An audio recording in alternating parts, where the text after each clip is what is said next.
तो दोस्तों, अगर आपके पास एक ई श्रम कार्ड है तो आपको सरकार की तरफ से 3000 रुपया की हर एक महीना आपको मदद मिल सकता है पेंशन के रूप में। तो क्या आपने पहले ई श्रम कार्ड जो है उसको बनवा लिया था?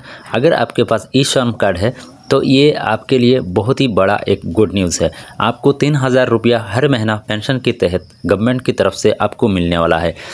बहुत ज़्यादा कुछ नहीं, एक सिंपल सा स्टेप में काम ख़त्म करना है और आपको मिल जाने वाला है हर महीना 3000 रुपया।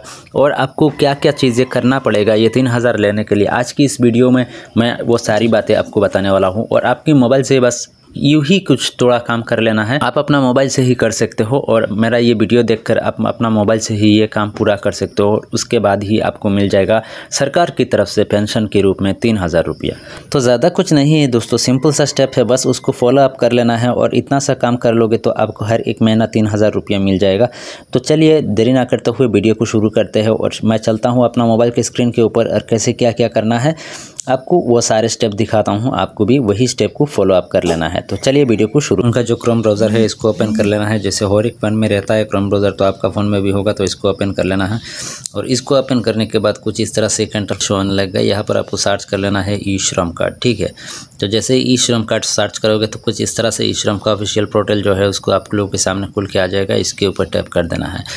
तो जैसे ही यहाँ पर टैप करोगे कुछ इस तरह से एक नया सा इंटरफेस खुल के आ जाएगा। आपको यहाँ पर गो टू मेन पेज का ऊपर क्लिक कर देना है और यहाँ पर क्लिक करोगे तो एक नया पेज खुलकर आ जाएगा आप लोगों के सामने। इस तरह से जब जैसे ही आएगा सबसे पहले आपको 3-4 ऑप्शन यहाँ पर शो हो रहा होगा। रजिस्ट्रेशन ऑफ ई श्रम लॉगिन, रजिस्ट्रेशन ऑफ ई श्रम और मनधन.in। तो आपको करना क्या है, मनधन में आपका जो है काम कर लेना है। लेकिन उससे पहले आपका जो ई श्रम कार्ड है ना उसको e KYC already e KYC जो है इसका कंप्लीट प्रोसेस कर लेना। क्योंकि जब भी हम लोगों ने जब बनाया था ये ई श्रम कार्ड पुराना वाला, तो ई श्रम कार्ड करने के समय में हम लोगों ने ई केवाईसी नहीं करवाया था। तो इसीलिए आपको अगर ई केवाईसी नहीं करवाया तो आप सबसे पहले आपको क्या करना है, ई केवाईसी के लिए यहाँ पर लॉगिन का ऑप्शन दिख रहा है, यहाँ पर आपको कर लेना है लॉगिन। तो जैसे ही लॉगिन के लिए क्लिक करोगे कुछ इस तरह से एक नया इंटरफेस आ जाएगा। यहाँ पर आपको अपना मोबाइल नंबर एंटर कर लेना है। यहाँ पर जैसे ही मोबाइल नंबर एंटर करके कैप्चर कॉल फिल करोगे तो यहाँ पर OTP मांगेगा, OTP डाल देना है। OTP एंटर करने के बाद कुछ इस तरह से एक नया साइट खुल के आ जाएगा। यहाँ पर आपको आधार कार्ड का नंबर एंटर करना है और आपको OTP के माध्यम से इसको वेरीफाइड कर लेना है, ठीक है। यहाँ पर जैसे ही कैप्चर कोड फिल करने के बाद सबमिट करोगे तो कुछ एक OTP आएगा, आपको OTP से वेरीफाई कर लेना है। अब जैसे ही मैंने OTP से वेरीफाई कर लिया कुछ इस तरह से एक नया पेज आप लोग की देख पा रहे हो खुल के आ गया है। और यहाँ पर नीचे एक चीज़ आप लोग नोट कर रहे होंगे शायद, यहाँ पर अपडेट ई केवाईसी इन्फॉर्मेशन का ऑप्शन आ रहा है। तो यहाँ पर मैंने जैसे ही अपना OTP वैलिडेट किया है उसके बाद ही कुछ इस तरह से एक नया पेज आया है। तो आप मेरे को यहाँ पर करना क्या है, यहाँ पर अपडेट ई केवाईसी इन्फॉर्मेशन का ऊपर क्लिक कर देना है। तो जैसे ही क्लिक करता हूँ सबसे पहले तो आपको यहाँ पर एक टेप लगा देना है, टिक मार्क लगा देना है और उसके बाद ही अपडेट का ई केवाईसी का यहाँ पर टैप कर देना है।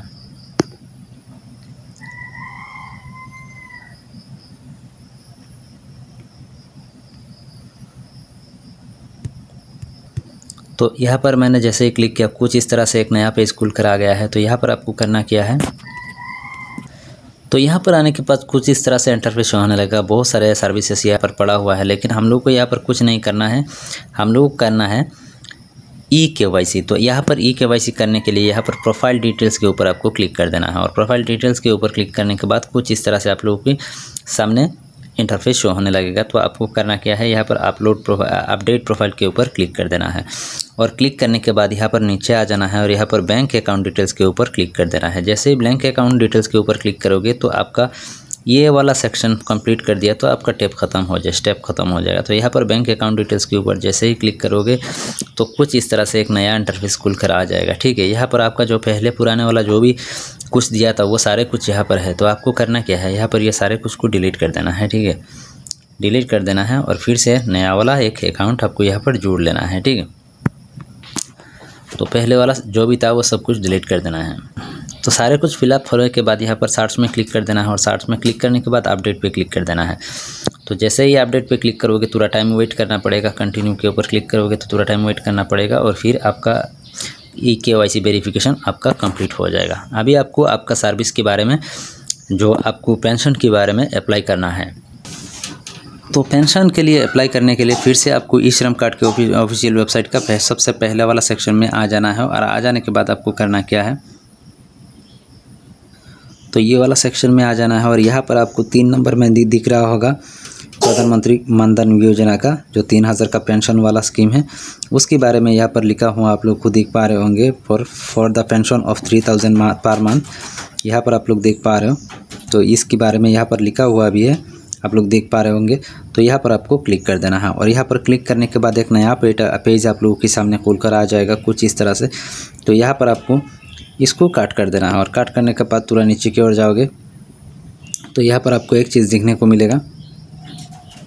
यहाँ पर आओगे तो कुछ इस तरह से इंटरफेस शो होने लगेगा। यहाँ पर आपको करना क्या है, ये 3 डॉट वाला आइकन पे आपको क्लिक कर देना है। तो 3 डॉट वाला आइकन पे क्लिक करने के बाद कुछ इस तरह से एक पेज खुल के आ जाएगा। यहाँ पर आपको करना क्या है, ये सर्विसेज वाला ऑप्शन जो है इसका ऊपर आपको टैप कर देना है।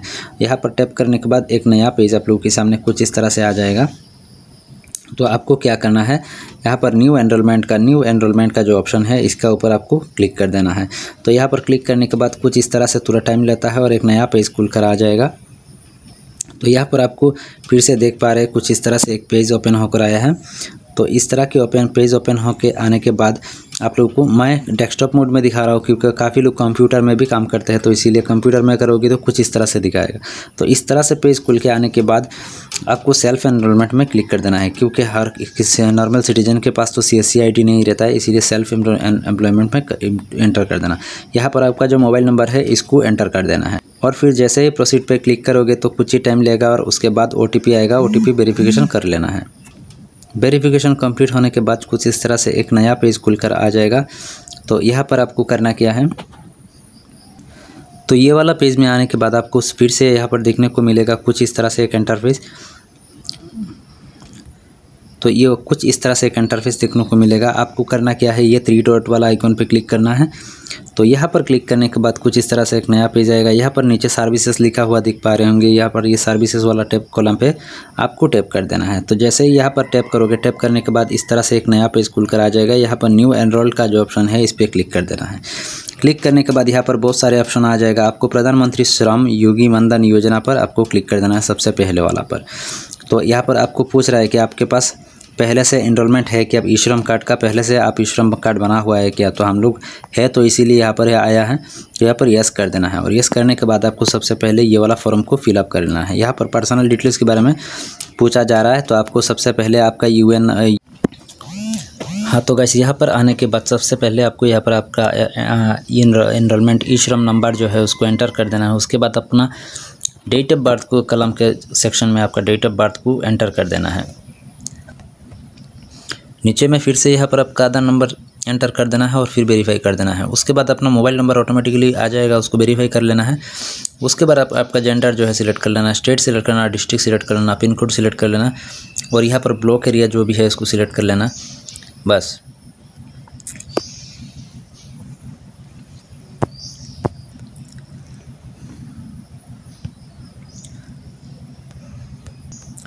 अब यहाँ पर पूछ रहा है whether member beneficiary of NPS ESIC EPFO कि आपको PFO में आप कोई भी प्राइवेट कंपनी में काम करते हो तो PF ESI ये वगैरह रहता है, तो क्या आपका पास ये सब है? अगर है तो यस लिखना, नहीं तो नो लिखना है। अब अगर आप इनकम टैक्स भरते हो तो यस लिखना, नहीं तो नो लिखना है। फिर नीचे वाला सेक्शन में इसको टैप कर देना है, ओके कर देना है और फिर सबमिट कर देना है। तो सबमिट करने के बाद एप्लीकेशन रजिस्ट्रेशन सक्सेसफुल हो गया। आ जाएगा यहाँ पर एक नया पेज खुल के। तो यहाँ पर आपको करना क्या है, ये वाला सेक्शन पे क्लिक कर देना है। क्लिक करने के बाद आपको यहाँ पर फिर से वेरीफाई करने के लिए बोलेगा, तो आपको किस तरह से वेरीफाई करना है, बायोमेट्रिक है या यहाँ पर ऑप्शन दिया जाता है। तो यहाँ पर मैं आप लोग देख पा रहे हो यहाँ पर ऑप्शन ओपन होके आ गया है। तो यहाँ पर मैं OTP से ऑप्शन वेरीफाई करना चाहूँगा, तो OTP को यहाँ पर सिलेक्ट कर लेना है और यहाँ पर बायोमेट्रिक के लिए इस तरह से जैसे ही OTP पे क्लिक करूँगा तो ये वाला सेक्शन में OTP जनरेटेड कर देता हूँ। तो यहाँ पर देखिए मेरा कुछ ही टाइम वेट करना पड़ रहा है और यहाँ पर बता रहा है कि ये सब ट्रांसफर कंडीशन को मुझे अप्लाई कर देना है। और अप्लाई करने के बाद नीचे OTP जनरेट OTP का ऑप्शन आ रहा है, तो यहाँ पर जनरेट OTP का ऊपर क्लिक कर देना है। तो क्लिक करने के बाद कुछ ही टाइम बाद मेरा तो नीचे OTP डालने के बाद नीचे वैलिडेट का ऑप्शन है, यहाँ पर वैलिडेट कर देना है। तो वैलिडेट करने के बाद कुछ इस तरह से एक नया इंटरफेस खुल के आ जाएगा। यहाँ पर आपको करना क्या है, अब यहाँ पर फिर से एक नया पेज खुल कर आ जाएगा। यहाँ पर आपको बताया जा रहा है, ऊपर में तो सबसे ठीक ठाक है, नीचे बताया जा रहा है select beneficiary of contribution frequency. तो यहाँ पर ईयरली, मंथली, तो मंथली को सिलेक्ट कर देना। तो कुछ इस तरह से करने के बाद यहाँ पर सब कुछ ठीक ठाक है, फिर भी आपको बता रहा है कि अकाउंट जो है वेरीफाई करने के लिए यहाँ पर आपको अकाउंट वेरीफाई कर लेना है। तो वेरीफाई करने के बाद यहाँ पर अकाउंट होल्डर का नाम यहाँ पर एंटर कर लेना है और फिर पूछ रहा है ये अकाउंट का टाइप क्या है। तो मैं अकाउंट टाइप सेविंग ही सिलेक्ट कर लेता हूँ।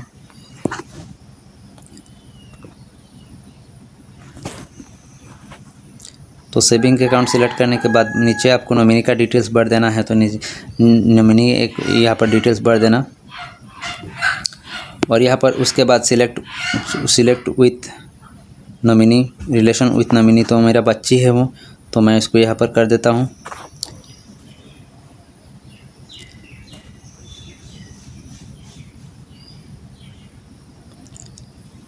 सोन ही कर देता हूँ, इसको चेंज कर देता हूँ क्योंकि मेरा बच्ची का नाम यहाँ पर ऑप्शन मुझे नहीं मिल रहा, तो जल्दी में करने के लिए।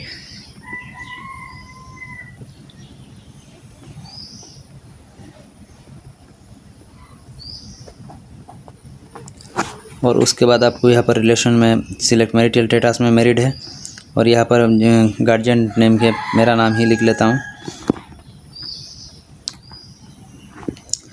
और स्पाउस नेम में भी मेरा नाम ही लिख लेता हूँ।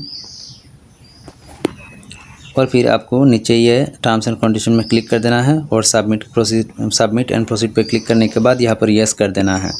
फिर आप लोग को थोड़ा वेट करना पड़ेगा और फिर कुछ इस तरह से एक नया पेज, आपको नया पेज आने से पहले थोड़ा वेट करना पड़ेगा। तो वेट कर लेते हैं। तो यहाँ पर गाइज यहाँ तक होने के बाद मुझे तो आगे नहीं जा पा रहा हूँ मैं, क्योंकि मेरा पास ऑलरेडी ये अप्लाई किया हुआ है, इसीलिए इसका स्टेप और आगे नहीं जा रहा है। तो यहाँ पर आप लोग नेक्स्ट स्टेप में आपको यहाँ पर इस वाला सेक्शन में लेकर आएगा। यहाँ पर आपको एक फॉर्म दिया जाएगा मनधन का, इसको डाउनलोड कर लेना है और कंप्यूटर से निकाल के इसको फिलअप करने के बाद यहाँ पर नेक्स्ट स्टेप में जाना है और जाने के बाद अपलोड मनधन पे क्लिक कर देना है। अपलोड मनधन पे क्लिक करने के बाद नेक्स्ट स्टेप आएगा। नेक्स्ट स्टेप में आपको थोड़ा पेमेंट करना पड़ता है और उसको पेमेंट कर दोगे। पेमेंट करने के बाद ही उसके बाद जो नेक्स्ट स्टेप आएगा उस पर आपको डाउनलोड कार्ड में आपका मनधन कार्ड आपको डाउनलोड हो जाएगा और उसके बाद से लेकर सरकार वेरीफाई करेगा। गवर्नमेंट इसका स्कीम जो बनाया गया है उसके तहत वेरीफाई होगा और वेरीफाई होने के बाद हर एक महीना आपका अकाउंट में वो पैसा आते रहेगा। आई होप ये वीडियो समझ में आया होगा। आखिर में ये तीनों स्टेप दिखा नहीं पाया, इसलिए मेरा दिल से भी बुरा लग रहा है, लेकिन क्या है ये स्टेप आगे कंप्लीट नहीं हो रहा है क्योंकि ये जो ई श्रम कार्ड से मैंने ये वीडियो बनाया है इससे ये प्रोसेस जो है ऑलरेडी अप्लाई किया हुआ है, इसीलिए ये स्टेप और आगे नहीं जा रहा है। यहाँ पर मैं जैसे ही क्लिक करता हूँ तो क्लिक करने के बाद कुछ इस तरह से ब्लैंक हो जाता है, कुछ ब्लर हो जाता है, लेकिन आगे की प्रोसेस नहीं हो रहा है। तो इसीलिए मैं पूरा दिखा नहीं पाया हूँ। फिर भी जितना कुछ है मैं कोशिश करता हूँ। मनधन फॉर्म कैसे अप्लाई करना है उसके बारे में मैं अलग से एक वीडियो बना दूंगा, नहीं तो आप कमेंट सेक्शन में पूछोगे तो मैं आपको बता दूंगा, ठीक है। आई होप वीडियो अच्छा लगा होगा। वीडियो